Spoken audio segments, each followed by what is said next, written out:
আজকে অনেক অনেক মজার তরকারি রান্না করেছি একদম। তো দেখতে থাকেন কি তরকারি রান্না করলাম আজকে ২টা। তো আসসালামু আলাইকুম রহমতুল্লাহি বারাকাতু। আপনারা সবাই কেমন আছেন? আলহামদুলিল্লাহ আমি তো খুবই ভালো আছি। তো আজকে আমি সবজি পাক করব আর সাথে তেলাপিয়া মাছ আমার মেয়ে ভাজা খাবে। তো মেয়েকে তেলাপিয়া মাছ ভাজা করে দিব। তো এখানে সবজি রান্না করার জন্য আমি পেঁয়াজ কুচি, মরিচ এবং রসুন কুচি তেলে দিয়ে দিলাম। দিয়ে ভালোভাবে খুব ভালোভাবে নাড়াচাড়া করে নিচ্ছি। আর এখন আমি কিন্তু পাঁচফোড়ন দিয়ে দিব এখানে। আর মশলা বাটা এগুলো হলো মশলা বাটাগুলো সব ফ্রিজ থেকে বের করে এনে রান্নাঘরে লোড করে রেখেছি। রান্নার সময় মনে করেন একদম রান্নাঘর সেই সুন্দর থাকে। এমনিতেও সুন্দর রান্নাঘর অনেক সুন্দর, তার উপরেও সুন্দর হয়ে যায়। তো আর কি বলবো। তো পাঁচফোড়ন দিয়ে দিলাম তেলের মধ্যে। তো দিয়ে নাড়াচাড়া করতেছি আর এক চুলায় কড়াই গরম করতেছি, হিট করে নিচ্ছি অনেক। মাছগুলো দিয়ে দিব। আর মাছগুলো এখন আমি খুব সুন্দরভাবে মাখিয়ে নিব কিন্তু। আদা বাটা, জিরা বাটা, রসুন বাটা, পেঁয়াজ বাটা সামান্য পরিমাণ করি, যেহেতু মাছ ভাজাটা খাবে। তো সেই কারণে মশলা বাটা একটু তো দিতেই হবে। তো সবজির মাঝে এখানে আমি মশলা বাটা দিয়ে দিচ্ছি। আদা বাটা, জিরা বাটা, রসুন বাটা, পেঁয়াজ বাটা হাফ চামচ পরিমাণ করে দিয়ে দিলাম। তো এক এক করে দিচ্ছি আর পাশের চুলায় আমার কড়াইটা খুব সুন্দরভাবে গরম হয়ে যাচ্ছে একদম ফাটাফাটি। তো এখানে জিরা বাটা দিয়ে দিচ্ছি। তো অনেক মজা হয়েছিল কিন্তু সবজিটা আমি রান্না করতেছি ২টা ধুন্দুল, ৪টা পটল, কাঁঠালের বিচি, মসুরের ডাল, আলু, পুঁইশাকের পাতা হালকা পরিমাণ। তো পুঁইশাকের পাতাটা আজকে খুঁজলাম তো পেলাম না, ২-১টা ছিল বাসায়। তো অতটুকুই আমি দিয়ে দিছি। তো এরপরে আমি লবণ দিয়ে দিলাম এখানে। স্বাদ মতো লবণ দিয়ে দিলাম, হলুদ গুঁড়ো দিয়ে দিব। আর দিয়ে আমি সবজিটা খুব সুন্দরভাবে রান্না করে নিব। অনেক অনেক মজা হয়েছিল। আর কাঁঠালের বিচি এই প্রথম আজকে এই বছরে কাঁঠালের বিচি খাওয়াটা হচ্ছে। গতকালকে আমার এক মামাই কয়েকটা কাঁঠালের রোয়া দিয়ে গেছিল। তো খাওয়ার পর যে বিচিটা ছিল ওই বিচিটা আমি সুন্দর করে সংরক্ষণ করে রেখেছিলাম। তো ওটা দিয়েই রান্না করবো। আর এই যে মাছগুলো ধুয়ে টুয়ে নিছি, হলুদ গুঁড়া, মরিচ গুঁড়া, লবণ আর তার সাথে এখন মশলা বাটা সামান্য পরিমাণ করে দিয়ে দিচ্ছি মাছের উপর। দিয়ে ভালোভাবে খুব ভালোভাবে মাখিয়ে নিব কিন্তু আমি। তো মাখিয়ে নেওয়ার পর তো মাছগুলো খুব সুন্দরভাবে মাখিয়ে নিচ্ছি কিন্তু। আর চুলার উপর মশলাটা খুব সুন্দরভাবে কিন্তু কষানো হচ্ছে সবজির মশলাটা।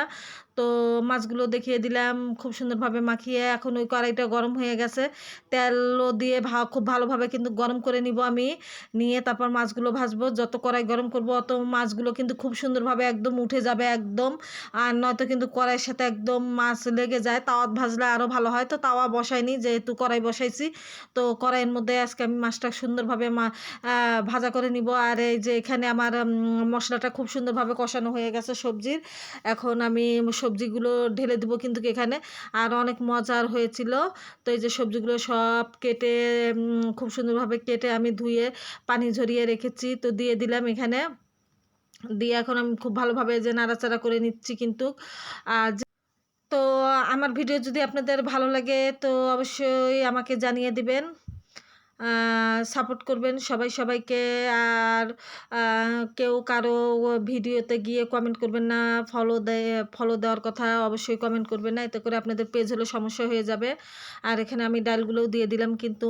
তো অ্যাক্টিভ আছি, ফলো টু ফলো, এখনই ব্যাক দিব 100%। এগুলো কেউ কোনো দিন কিন্তু বলবেন না, এতে করে আপনার নিজের পেজেরও ক্ষতি করবেন এবং যাকে লিখবেন কমেন্টটা তারও কিন্তু পেজের ক্ষতি হয়ে যাবে।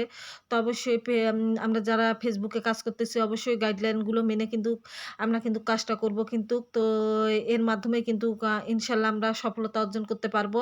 তো আমরা যদি ফেসবুকের গাইডলাইন না মানতে পারি তো আমাদের কিন্তু কোনো দিনই সফলতা আসবে না।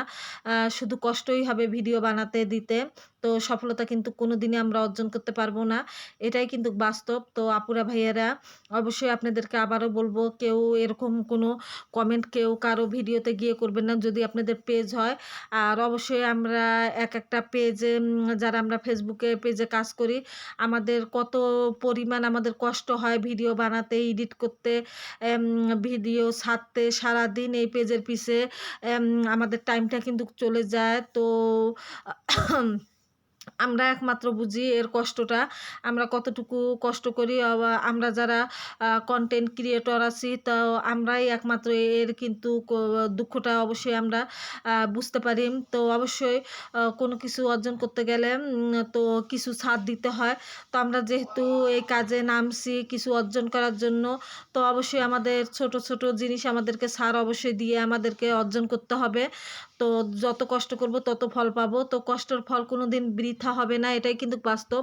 তো কষ্ট করতেছি, ইনশাল্লাহ একদিন সফলতা তো অর্জন করতে পারবোই। তো সবাই সবাইকে সবাই সবার পাশে থাকবো। তো সবাই সবাইকে খুব সুন্দর গঠনমূলক কমেন্ট করে আসবো। তো ইনশাল্লাহ এতে করে আমাদের কিন্তু পেজটা অনেক বড় হয়ে যাবে।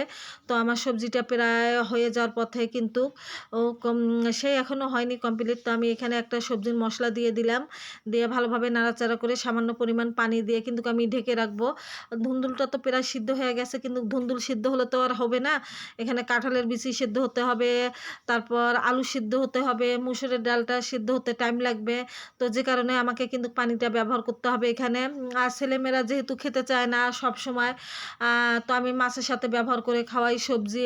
তো আজকে অন্য রকম রান্না করে দিলাম, সবজি করলাম আর মাছটা আলাদা করে ভাজা করে দিলাম তেলে একদম।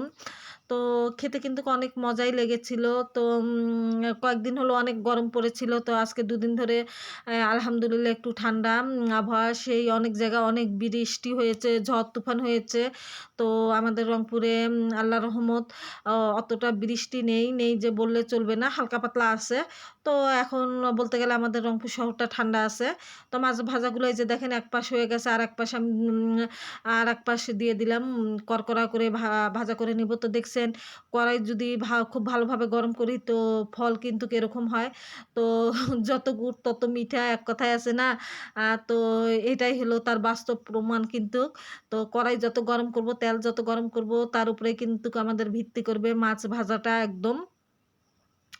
তো ভিডিও বানাতে, বানাতে অনেক বড় ভিডিওটা হয়ে যায়। তারপরেও কিন্তু বানাতে হয়। তো যেহেতু ক্যামেরাটা সেট করে নেই, মাছগুলো ভাজা হয়ে গেছে। তো আপনাদের সাথে একটু গল্প করতেছি, রান্নার কথাও বলতেছি কিন্তু। তো মাছগুলো ভাজা হয়ে যাওয়ার পর আমি এখানে অনেকগুলো পেঁয়াজ কুচি দিয়ে মসলাটা যে মাখিয়ে রেখেছিলাম মাছটা, সেই মশলাটা, মাছগুলো তো ভেজে নিয়েছি, মশলাগুলো আছে। তো ওগুলো কিন্তু আমি পেঁয়াজের মাঝে দিয়ে দিলাম। দিয়ে খুব ভালোভাবে নাড়াচাড়া করে মাছগুলো দিয়ে উল্টায় এপাশ ওপাশ করে এক কথায় নামিয়ে ফেলবো। তো আজকে কিন্তু এই রান্না হয়েছিল আমার ঘরে। আর আজকের দিনটা অনেক ব্যস্ততায় কেটেছে। আজকে তেমন কারো ওখানে যেতে পারিনি, আপুদের, ভাইয়াদের। তো এক কথায় বলতে গেলে কারেন্ট ছিল না। ০.৫ ঘন্টা কারেন্ট থাকে, ০.৫ ঘন্টা কারেন্ট আ চলে যায়। এরকম অবস্থা, সারাদিন এরকম অবস্থা আমাদের এখানে। তো আপনাদের ওখানে কি অবস্থা অবশ্যই জানাবেন। তো আর বেশি কিন্তু ভিডিওটা আমি আর কিন্তু বাড়াবো না। এই যে মাছগুলো এখন দিয়ে দিব কিন্তু। অনেক গল্প হলো, অনেক গল্প করলাম, আপুদের, ভাইয়াদের কথা বললাম। তো আমার কথায় যদি কোনো ভুল হয়ে থাকে অবশ্যই আপনারা আমাকে ক্ষমার দৃষ্টিতে দেখবেন অবশ্যই। তো আমরা যারা কনটেন্ট ক্রিয়েটর আছি অবশ্যই আমরা সবাই সবাইকে ভাই বোন হিসাবে কাজটা কিন্তু আমরা করে যাব। আমরা অবশ্যই মানব যে আমরা ভাই বোন, আমরা সবাই জীবন যুদ্ধে নেমেছি, জানি না কতটুকু অর্জন করতে পারবো। তো আমার রান্নাটা কিন্তু ফাইনাল হয়ে গেছে। এখন আমি ফাইনাল রান্নাটা টেবিলে নিয়ে দেখিয়ে দিচ্ছি। তো কেমন হয়েছে অবশ্যই কমেন্টে জানাবেন। তো আজকের মতো কিন্তু আপনাদের কাছ থেকে আমি বিদায় নিব। আগামীকাল আবারও আপনাদের মাঝে চলে